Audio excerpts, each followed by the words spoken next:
ہم بچوں سمیت ایک ماہ کے لیے پاکستان آ رہے ہیں۔ یہ فون آسٹریلیا سے آیا تھا۔ رفیق بھائی کے 2 بیٹے وہاں رہتے تھے۔ ان کے 3 بچے تھے۔ رفیق احمد میرے پڑوسی تھے۔ ان کے بچے میرے ساتھ ایک ہی اسکول میں پڑھتے تھے۔ فون ملنے پر رفیق احمد نے مجھ سے کہا، میرے بچوں کو ذرا انگریزی تو سکھا دو، کیونکہ انہیں انگریزی ٹھیک طرح سے نہیں آتی۔ دوسرے دن بچے میرے پاس آئے تو میں حیران رہ گئی۔ سارا پینٹ شرٹ پہنے ہوئے تھی۔ اس نے اپنے لمبے بالوں کو بھی کٹوایا ہوا تھا، دوپٹہ اتار کر پھینکا ہوا تھا۔ ساجد کی حالت بھی کچھ اسی طرح سے تھی۔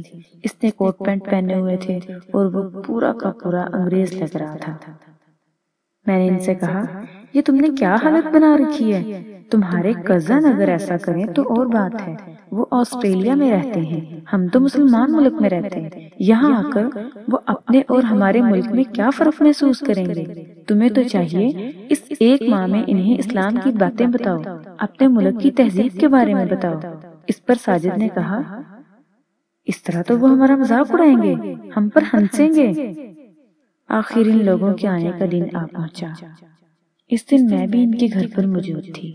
پڑوسی ہونے کے ناطے رفیق صاحب کی بیگم نے مجھے کام کاج کے لیے بلایا ہوا تھا۔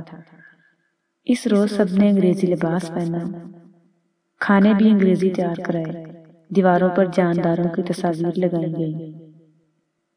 اچانک گھنٹی بج اٹھی۔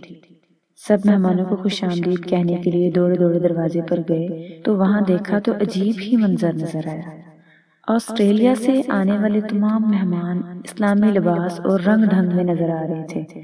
رفیق صاحب اور ان کے بچوں نے ہیلو ہائی کہہ کر ان کا استقبال کیا، جبکہ وہ السلام علیکم السلام علیکم کہہ کر آ رہے تھے۔ جب انہیں ڈرائنگ روم میں لایا گیا تو وہ فوراً گھبرا کر باہر نکل آئے اور بولے، ہم یہاں نہیں بیٹھیں گے، یہاں تو جانداروں کی تصاویر لگی ہوئی ہیں۔ کھانے کی میز پر بیٹھے تو مہمان اور زیادہ حیران ہوئے۔ تمام کھانے انگریزی تھے۔ گھر کے افراد میں سے کسی نے کھانے سے پہلے ہاتھ دھونے کی ضرورت محسوس نہیں کی، جبکہ تمام مہمانوں نے پہلے ہاتھ دھونے کی فرمائش کی۔ انہیں ہاتھ دھونے کے لیے واش بیسن تک لے جایا گیا۔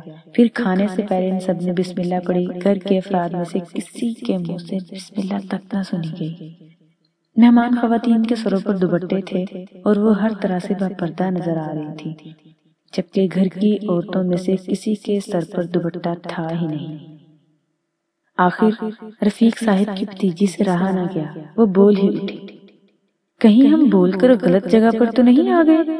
ہم نے تو سنا تھا کہ یہ اسلامی ملک ہے، یہاں کے رہنے والے مسلمان ہیں، لیکن یہاں تو سب کے سب غیر مسلموں کے انداز میں نظر آ رہے ہیں۔ کیا یہاں کے اسکولوں میں اسلامی تعلیم نہیں دی جاتی، صرف انگریزی تعلیم دی جاتی ہے؟ ان سب کے شرم سے سر جھک گئے، وہ سب پانی پانی ہو گئے۔ وہ اپنی پہچان کھو بیٹھے تھے۔ غیر ملک سے آنے والے انہیں ان کی پہچان کرا رہے تھے۔